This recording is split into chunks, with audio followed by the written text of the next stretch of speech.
Well, good morning, everybody. Is this on? Is this loud enough? No. Can we turn up the pulpit mic just a bit? Some little gremlins have been messing with the levels. Good? Yes, I got a big thumbs up back there. Thank you. Okay, once again, good morning, everyone. Love it. My name is Reverend Emily Bruce, and I'm the minister of this congregation. Welcome to First Parish, whether it's your first time or your 1,000th time or somewhere in between. Probably more than 1,000 for some of you, now that I'm looking around the room, but it is good for us to be together, so thank you for being here this morning. As Unitarian Universalists, we are a people of diverse beliefs, but we share a common faith, a faith that every single person is worthy of love, a faith that what we do in and for this world today really matters, and a faith that we are connected by an interdependent web to each other and to our earth. So whoever you are, whoever you love, and however you make meaning out of this world are welcome here. And thank you for joining us in our efforts to create a world of inclusion, safety, and love for all. Today in our service, we are continuing with our deep question of the month, which is how are we digging deep into our world, by talking about who or what God is. You know, just a light topic for today. But with an important election right around the corner and with what seems multiple waves of culture wars going on in our country right now, today I ask you this question: how do you define God for yourself?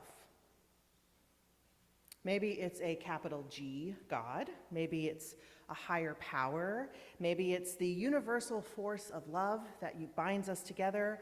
Maybe it's something else. And maybe it's nothing. Maybe for you, there is no God. All of those are okay, and all of those can be true. You are the only person who can answer this question for yourself, even if the thought of doing so makes you want to back away from me and this service topic very, very slowly. It's okay. I'm not going to be making you sign any creeds or statements of belief today, but I encourage you to think about this as the service goes on. And later in my sermon, I will talk a little bit about my struggles to answer that question for myself. So that's what we're all about today. And we're going to start the way we always do, with an invitation to get comfortable in your seat. If you haven't yet silenced your cell phones, I invite you just to take the 10 seconds it takes to pull it out of your bag or your pocket and just turn off that little notification, that little clicker thing on the side, because we all know that a cell phone going off in the middle of the service can really disrupt yourself and those around you. So, I invite you to join me in taking a deep breath in and out. Let your heart rest in this space. Relax your shoulders, relax your jaw. Whatever's on your heart, whatever is troubling you, let it rest to the side if you can, just for the next little while. And be here with us. Feel your beating heart in the space of these beating hearts together. One more deep breath in and out. Our service will begin, as it always does, with lighting the chalice, the symbol of our Unitarian Universalist faith. And I would like to ask if there is a volunteer who would like to come up and light the chalice while our worship associate shares some words. All right, Ruthie, come on up.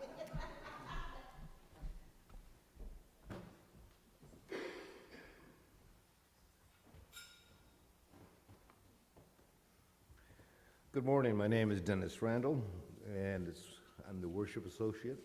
This morning we light our chalice with these words by Deborah Falk.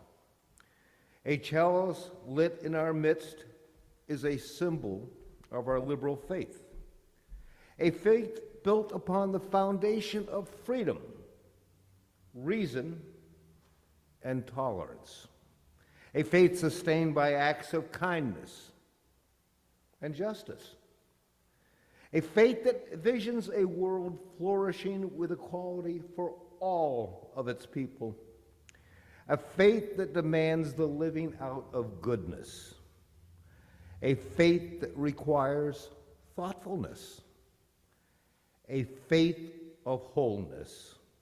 This tiny flame, not so tiny, is the symbol of the spark of all of this within each of us. Be brilliant.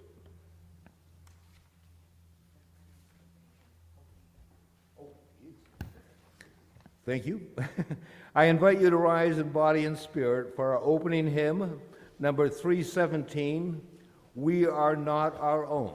It's in the gray hymnal.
I now ask you to join me in the spirit of prayer.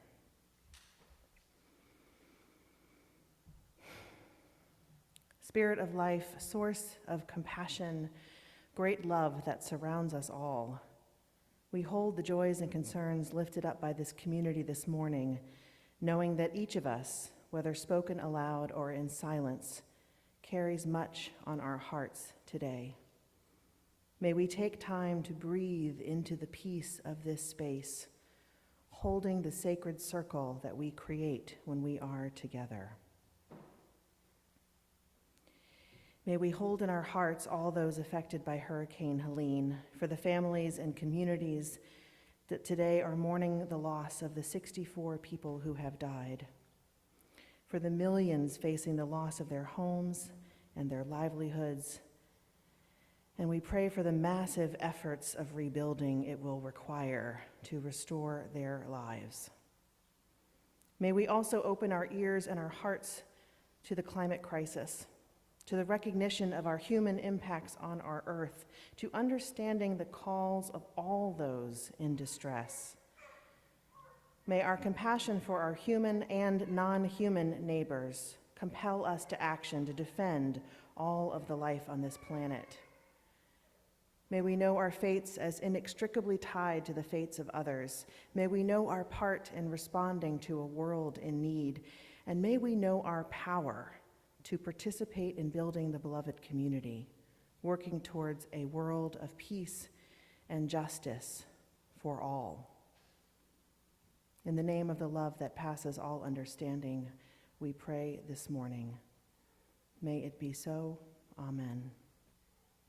Let us now hold these words and everything that is resting on our hearts in a moment of silence together.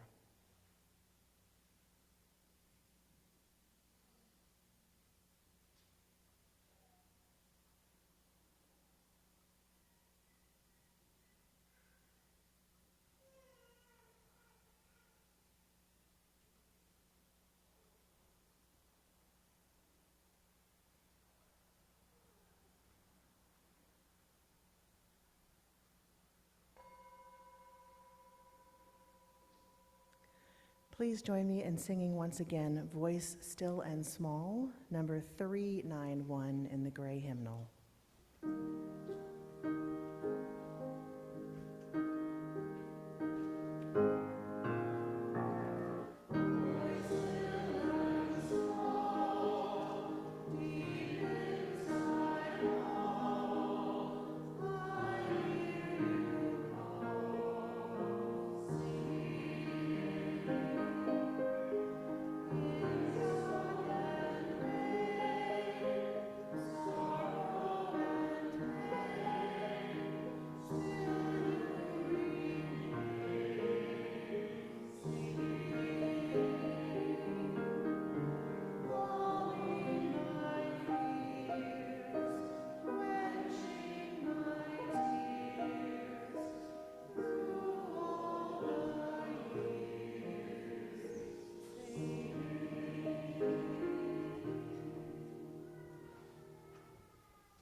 When we give, we say yes to something we value.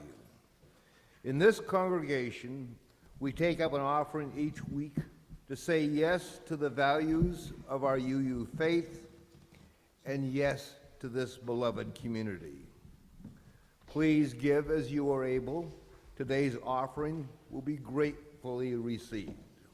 Our offertory today is "If It Is to Be, It Is Up to Me" by Carl J. Nager, Jr.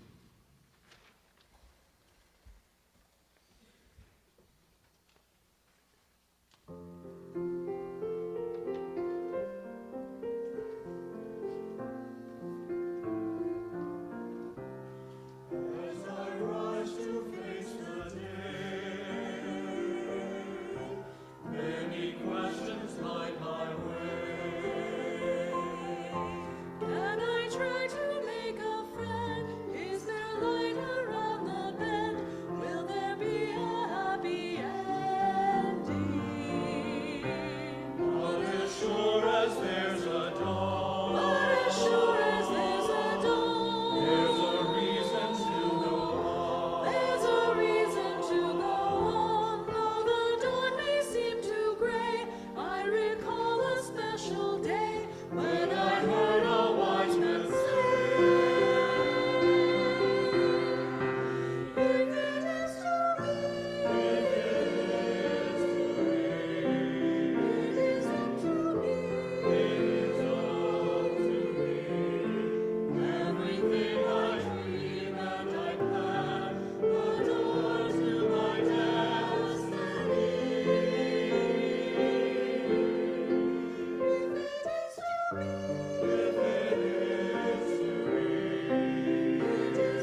Our reading today is entitled My God by the Indian poet, artist, and performer Rupi Kaur. My God is not waiting inside a church or sitting above the temple steps. My God is a refugee's breath as she's running, is living in the starving child's belly, is the heartbeat of protest. My God does not rest between the pages written by holy men. My God was last seen washing the homeless man's feet. My God is not as unreachable as I'd like you to think. My God is beating inside of us infinitely.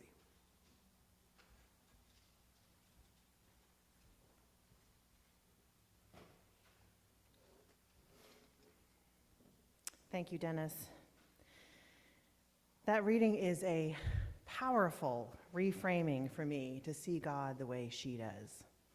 Not in the halls of power or in the high cathedrals, but in the lives and the breath of those who struggle, those whose lives are oppressed.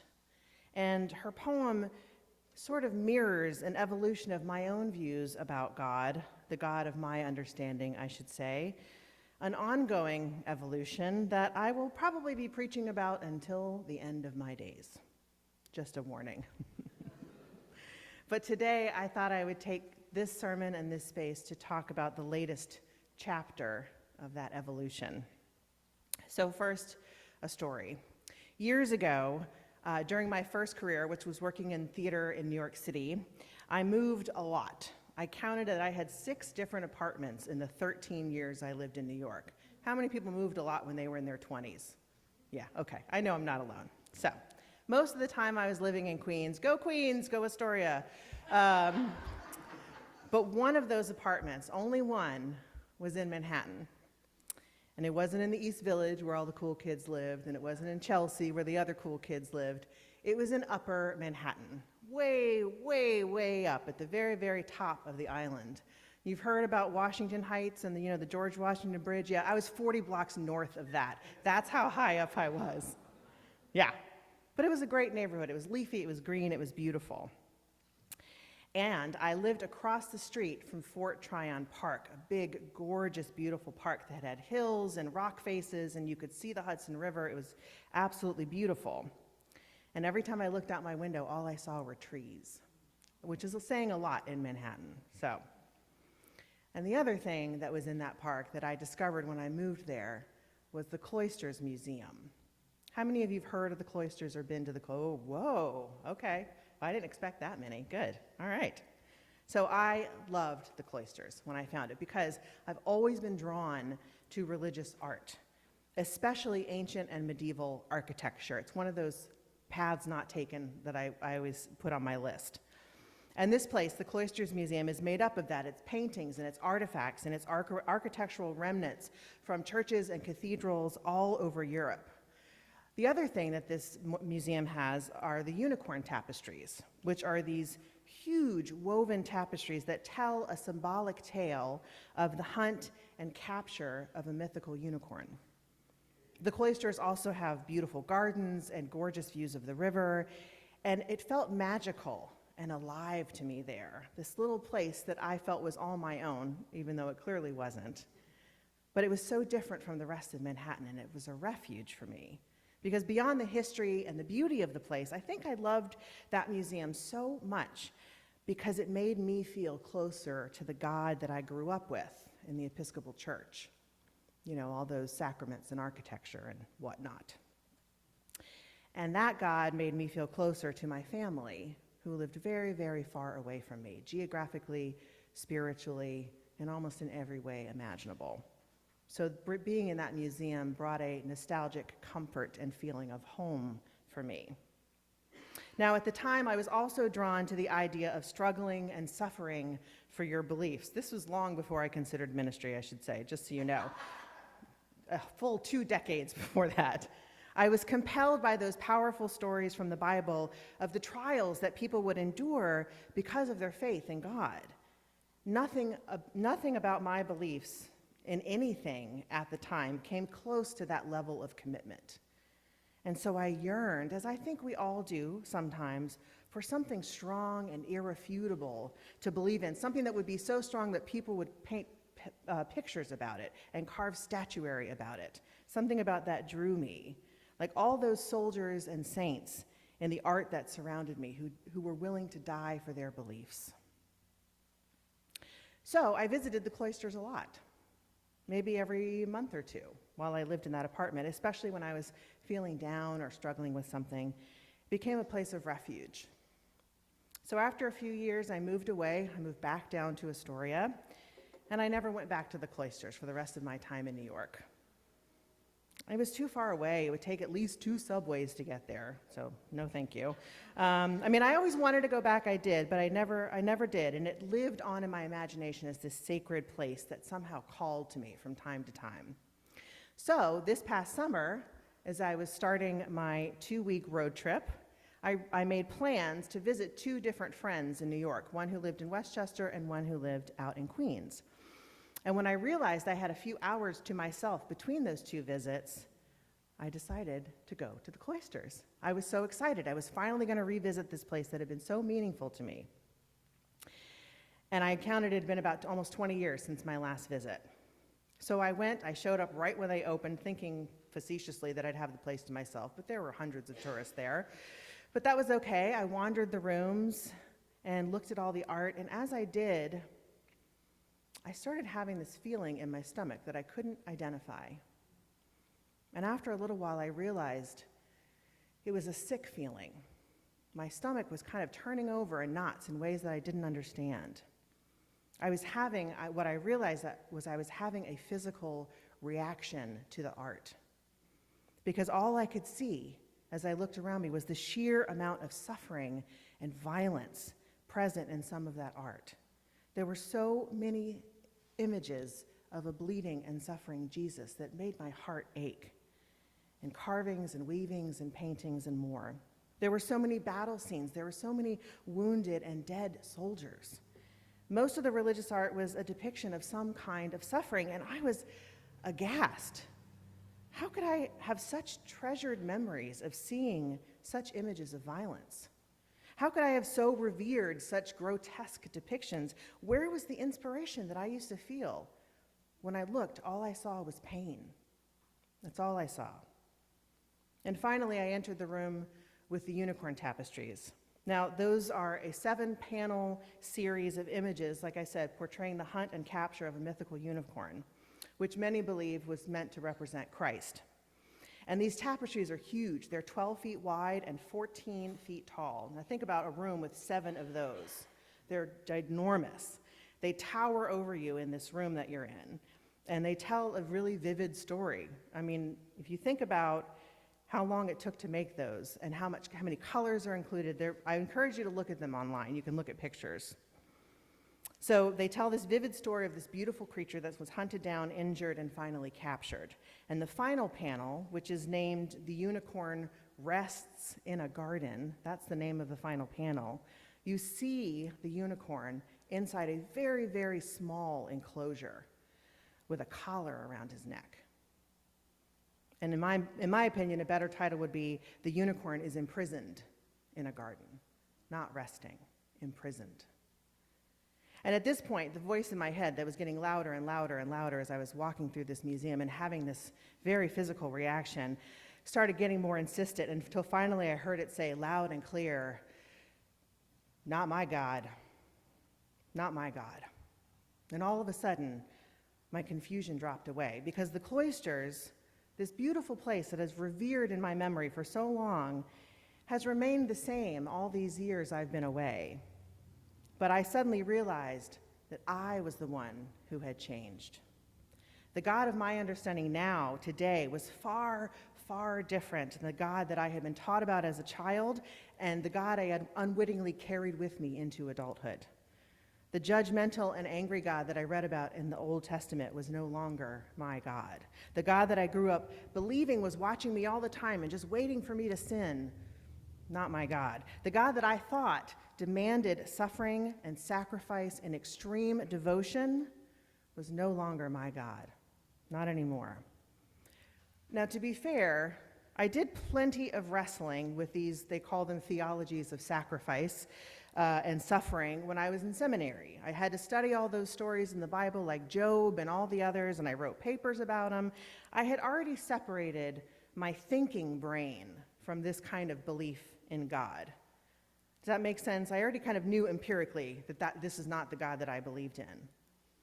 Theoretically, that was no longer true for me. But this experience was different, and it took me by surprise because it shattered this intense personal connection to that kind of belief that I didn't realize I was still holding on to. The spiritual violence depicted in this artwork woke me up to an emotional thread that still tied me to the God of my childhood. I hope that makes sense. I really struggled with how to articulate this in a way that it makes sense. But that thread was still there, and it was a thread I had not yet managed to cut. So I got out of that room right away. I needed some air. So I went outside. There was a terrace with fresh air and birds singing and looking over the Hudson River. And I pulled out my journal, and this is what I wrote. I'm finding the art here increasingly disturbing. It's the glorification of violence and suffering. I have momentary waves of feeling like I should be moved, but rather I am only reminded how violent and cruel human history is, and how religion was used as the justification for that violence and cruelty. The unicorn tapestries are incredible masterworks, but whether they represent Christ or something else, they're just stories of force conquering and ultimately destroying beauty. They're empire in its relentless campaign to kill the truth. They are our very human nature, choosing fear over love again and again and again.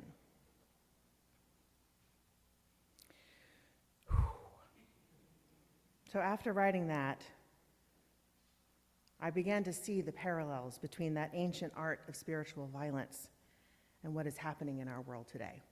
And that's why I'm preaching about this today.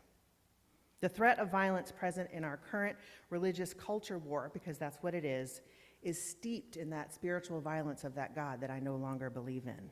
A God that demands suffering, that demands retribution, that demands the destruction of those deemed evil. The holy war that is represented by the picture on the cover of your order of service today. Those weirdly buff figures. I say that because Kathy and I had a really good laugh when we picked that picture. And I know this is a serious moment, which is also why we should laugh. The angel and the demon with their epic sword fight. Yes, we had a good laugh about that. It is funny. But for those of you who attended the Bad Faith film screening on Friday night, can recognize that the God of Christian nationalism that was depicted in that film is the same God of spiritual violence and destruction that I am talking about. For me, that God is not a God of love, but a God of hate, a God of division and separation and conquer. So thankfully, our free faith here in Unitarian Universalism gives us the right and the responsibility to figure out our beliefs on our own, whether they involve God or not. And as I hope it's clear from my story, this can be a lifelong process. In fact, I think it should be a lifelong process. If you ever get to the point where you're like, I'm done, I've figured it all out, I don't need to think about it anymore, come talk to me.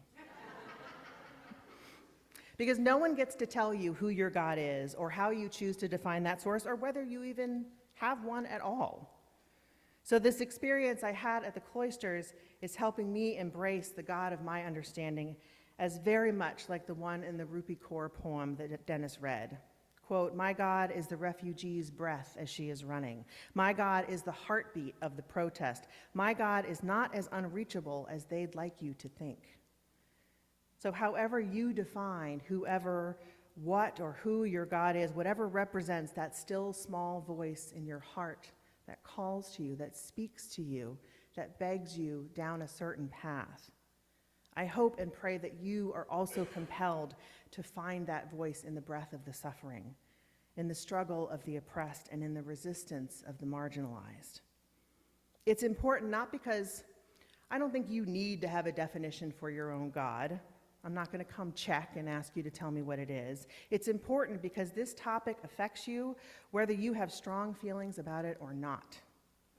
The religious culture war that we're seeing waged in our country has already had severe and incredibly negative impacts on women's reproductive rights, on the safety and security of our immigrant families, on the rights and freedoms of our LGBTQ+ siblings. And if you haven't been directly impacted yet by this culture war, then I would encourage you to be grateful for how your privilege is shielding you right now. And I would implore you to find ways to use that privilege to help others. Because our interdependent web, if we are aware and attentive to it, binds us to those who do not know what it feels like to have our kinds of privilege. Those who yearn to experience the kind of security that we take for granted. Those whose survival is a daily struggle in a system and a world that tells them their lives and their families' lives do not matter. Not seeing that, not recognizing our connection to our fellow humans has severe consequences. It means that we are at best ignorant of, or at worst, helping to perpetuate the very violence that threatens their existence. That is the message I want you to take away today. I have come to realize that my God lives there with them far more profoundly than my God lives here with me. And if I want to know this God that I'm saying so strongly that I believe in, I will find this God in the work of justice. I will see this God in the face of my neighbor, all of my neighbors, every single one of them. I will hear this God's voice in the cry of the oppressed, and I will believe in this God that loves all of us, all of us, all of us, and seeks only to empower all of us to create that very beloved community and to create it together. May it be so, friends. Amen.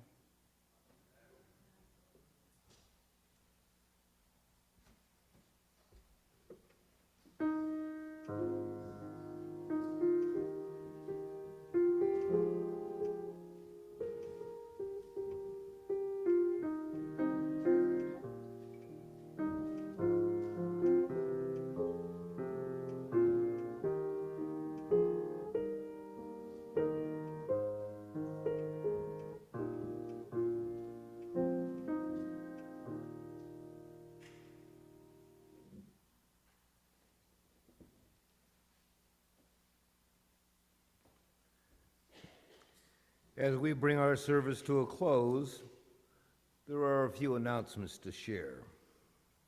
The Social Justice Committee will have postcards available for people today at the coffee hour. The postcard writing campaign will be for Florida's general election for Miami-Dade County. Please see Donna Eldridge and the social justice team at the coffee hour if you wish to participate. Our second annual golf tournament is coming up Saturday, October 12th, and we are in need of players, as you've heard before. You can sign up online, check the newsletter, see Carmen Gate or Christine Randall if you have any questions. Also coming up is our Zumba dance party on Friday, October 18th at 6 p.m. at Sampson Hall. We need participants. We need Zumbas. Entry fee is $35, and a portion of the proceeds will go to support the Plymouth County Coalition for the Homeless. If you have any questions, please talk to Carmen Gate. Now, please rise in body and spirit for our closing hymn. Be aware there's a typo. The Hours of Religion is number 1058. We'll sing it together twice.